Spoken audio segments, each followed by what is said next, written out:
This is Boyd from AIRBOYD. Today we're at the Van Nuys Airport to take a look at XTI's new aircraft.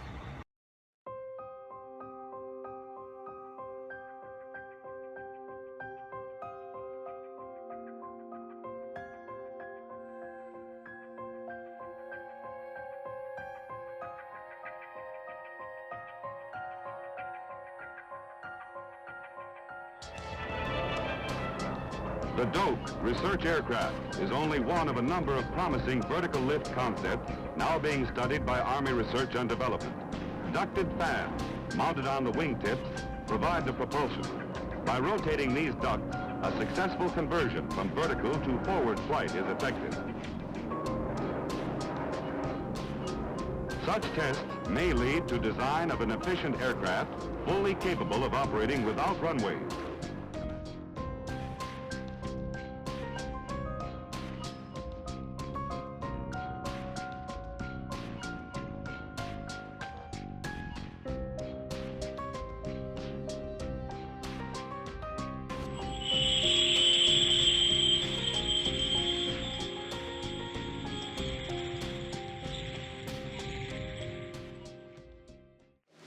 So my name is Jeff. I don't know everybody's background, but I'd like to go through a little bit about how and why this makes some sense to us. And it starts, you all cover innovation a lot, I know that, tech and innovation, but I look at innovation as an after-the-fact assessment. And I always say, was it innovation if it didn't shape somehow the collective our lives, or if it didn't challenge the tech at the time. And if we start from that foundation, most of you understand that, aviation has always been involved in innovation. I still am pretty amazed that in 1903, on December 17th, a 17-second flight at Kill Devil Hills made such a splash around the world. Arguably the first powered flight ever. It's only 50-something years later that Charles Lindbergh took off, and here's the amazing part of that flight to me. 415 gallons of gas and 2 canteens of water. And when he landed in Le Bourget, 100,000 people in the media at the time met him. And it continues. The landing on the moon, I still believe it happened. I don't know where your head is, but I think it happened. And these multiple trips into space. Innovation has always been in aviation, and we're going to try to continue that tradition here.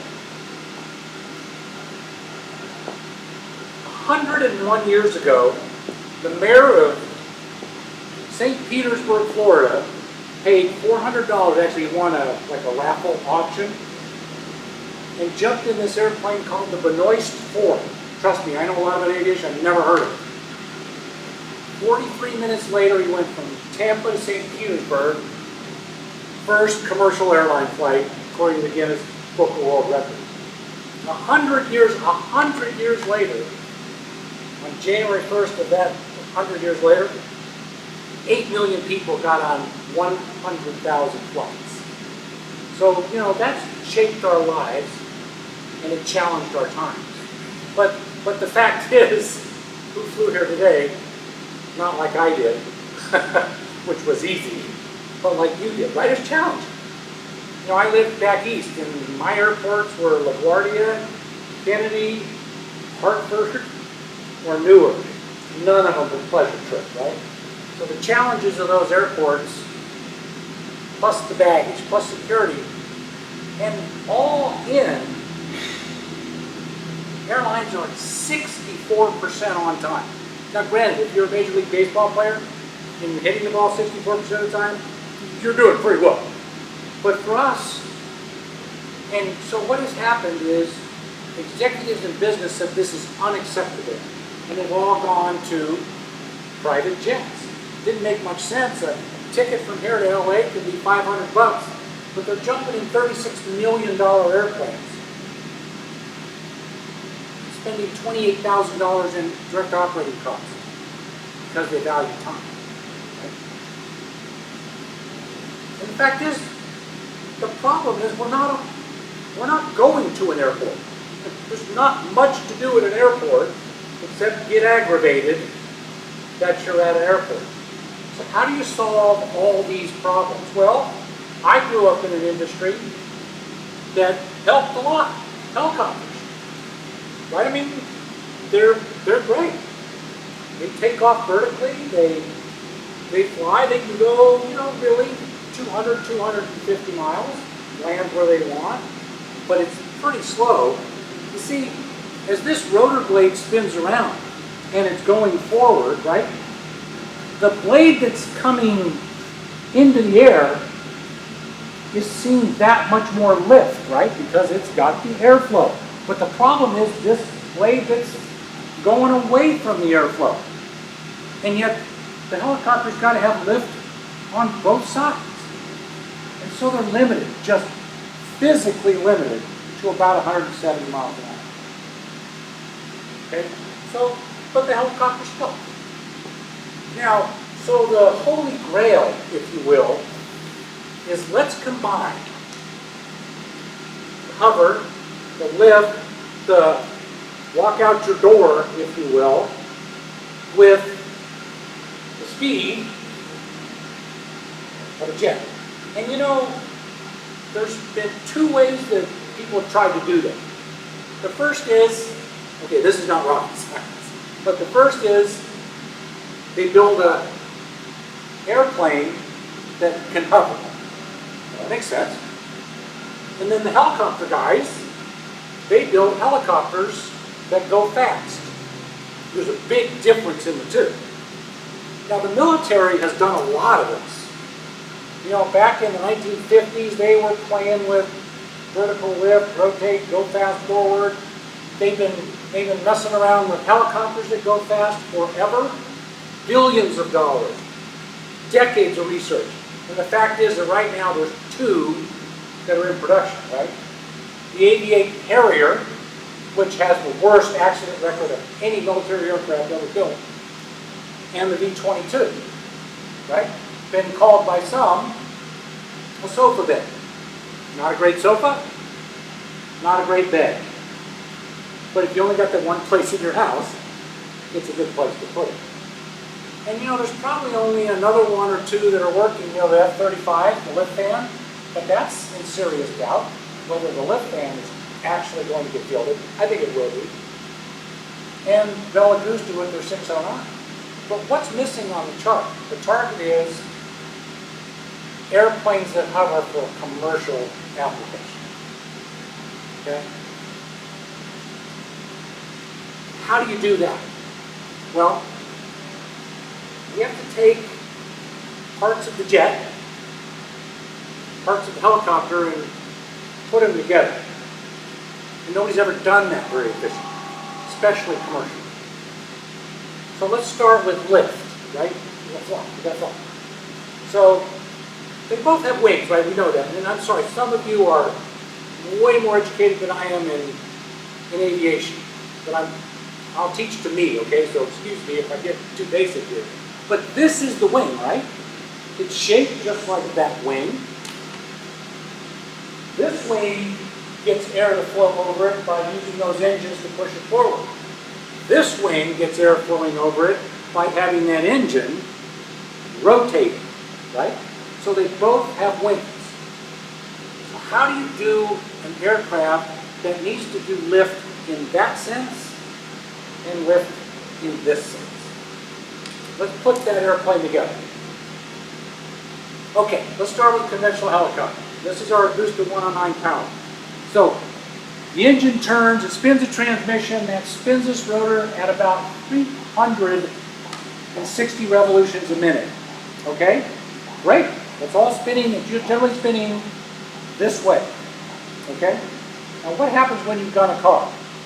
Torque, right? So all single bladed helicopters need that crazy device back there, which a lot of people call a tail rotor.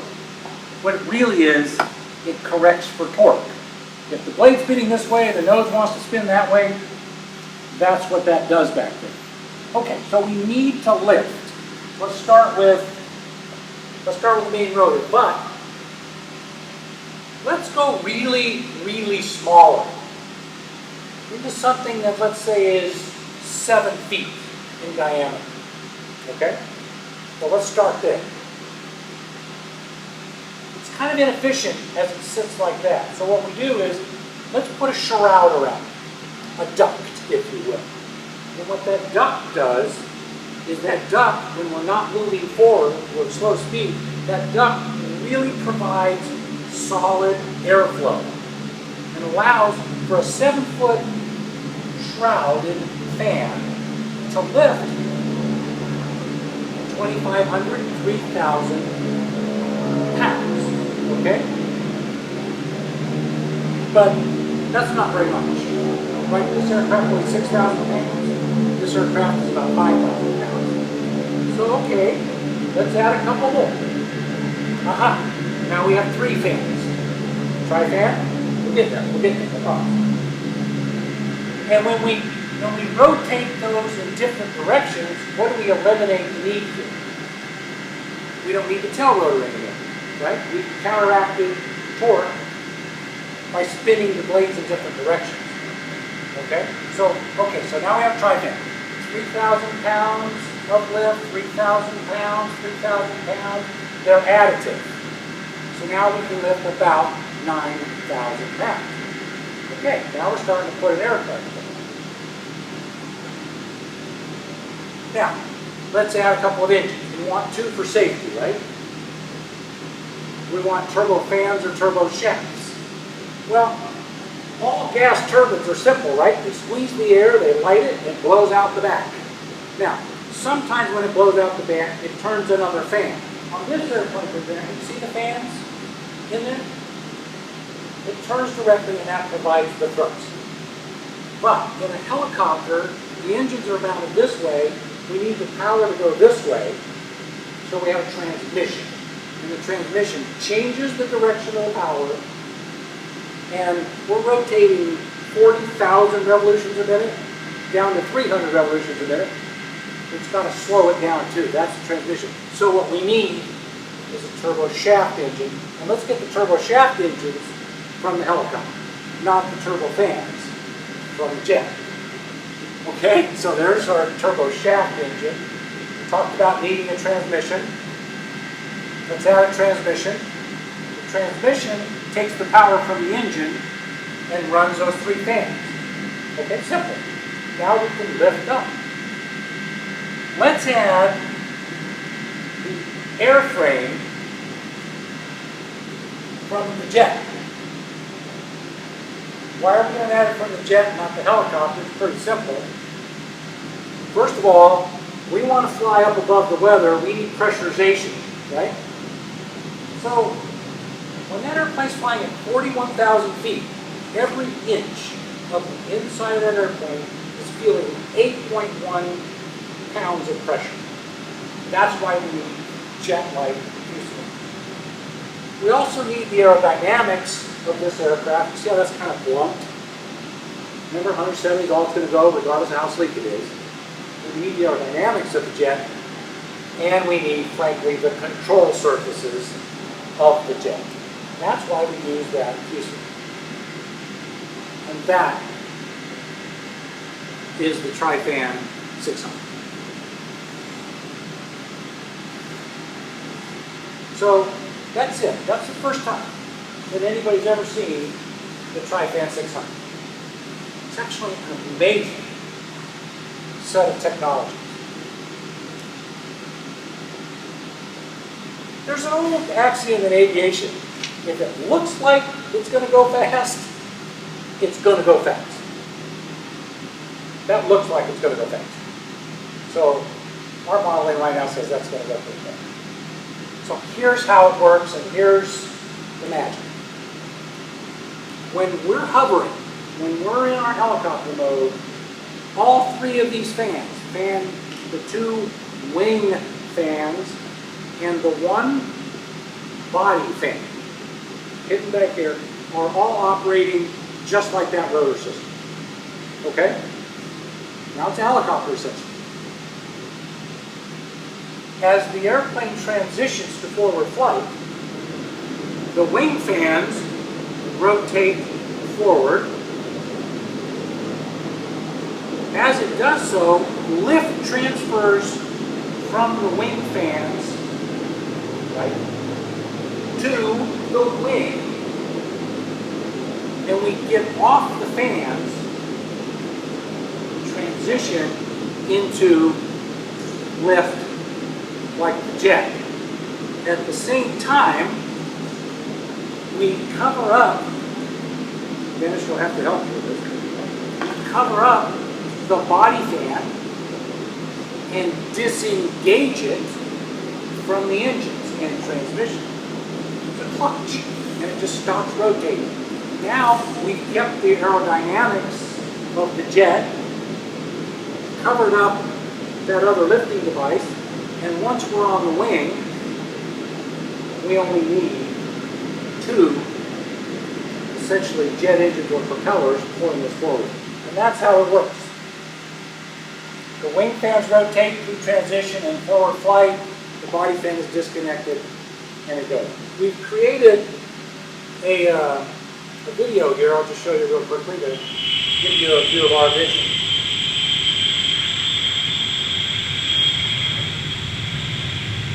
You notice as it rotates forward, it gets to altitude.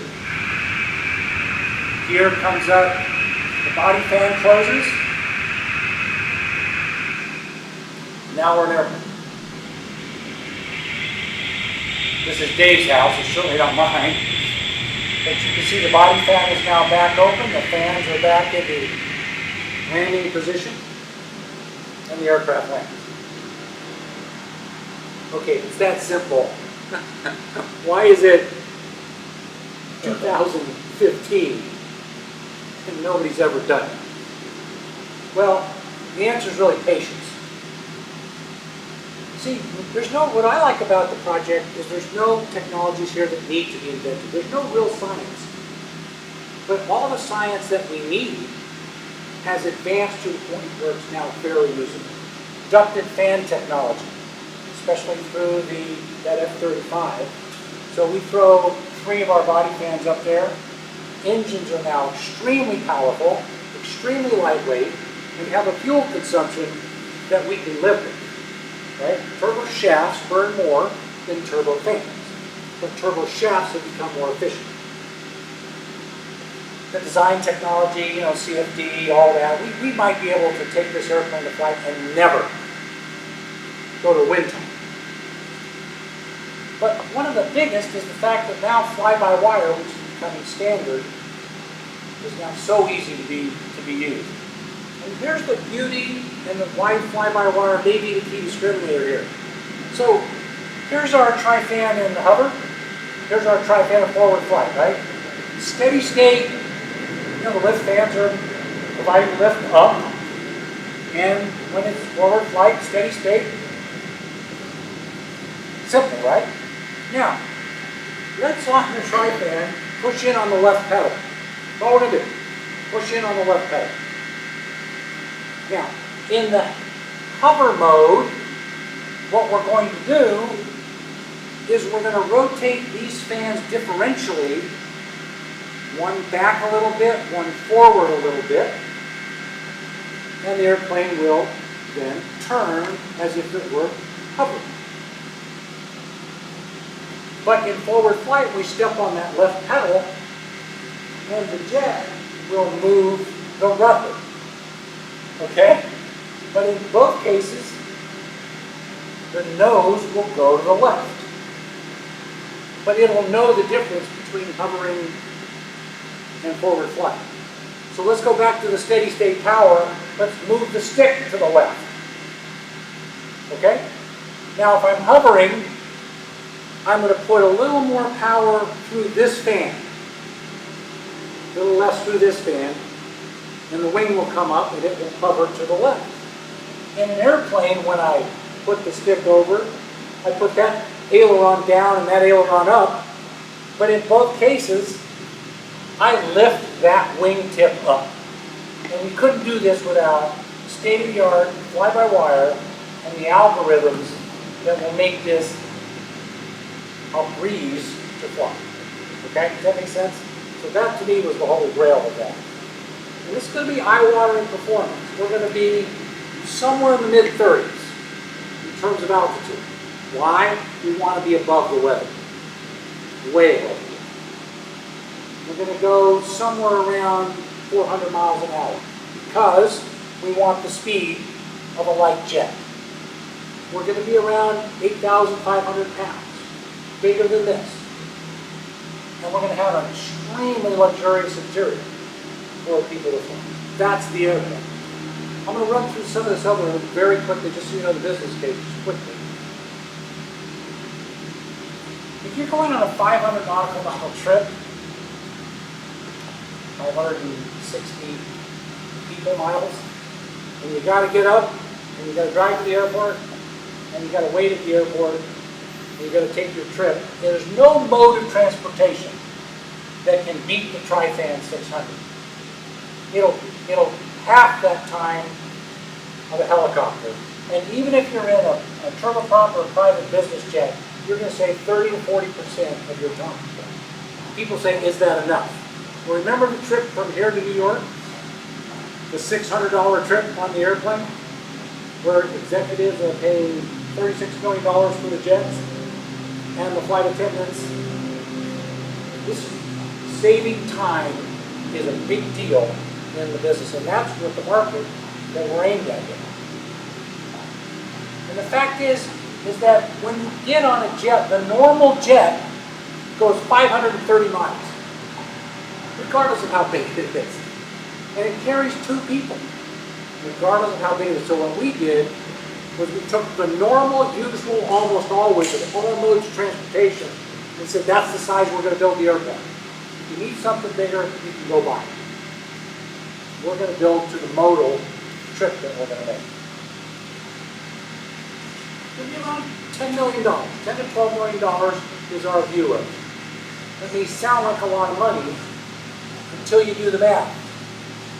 If I'm a jet owner that also owns a helicopter, which is what the TriFan will do, I've probably paid 17 to 20 to own those 2 pieces of equipment.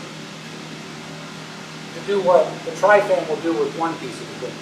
Plus, will be less expensive to operate. Plus, we'll only need 1 set of crews. You don't have to do maintenance on 1 vehicle. So, and then the fact of the matter is that those 2 pieces of equipment do not equal a TriFan, because neither can do what the TriFan 600. So when you put all that together, our market analysis says that this is 40 to 100 units a year into the market. And we priced it well enough that our business case makes ultimate sense. Because while a lot of us are aviation people, most of us are businessmen too.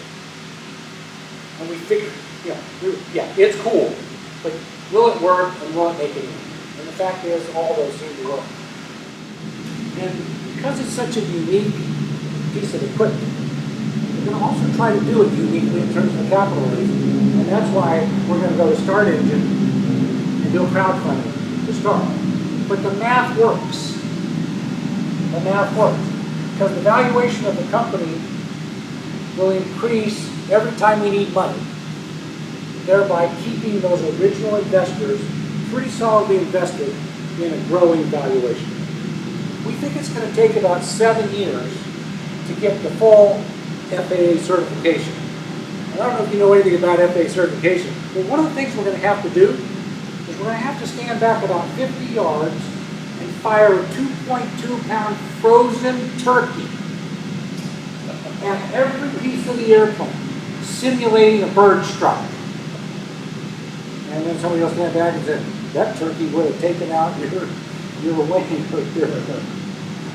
Plus, as you can imagine, the safety of a price that's going to 41,000 feet is really important. So it's a 7-year certification.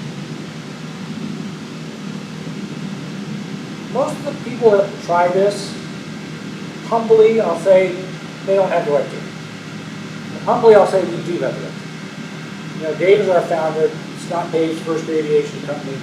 Dave started a company called AVX, and when I was at Sikorsky, I actually had to beat those guys down a little bit, but they were a good company.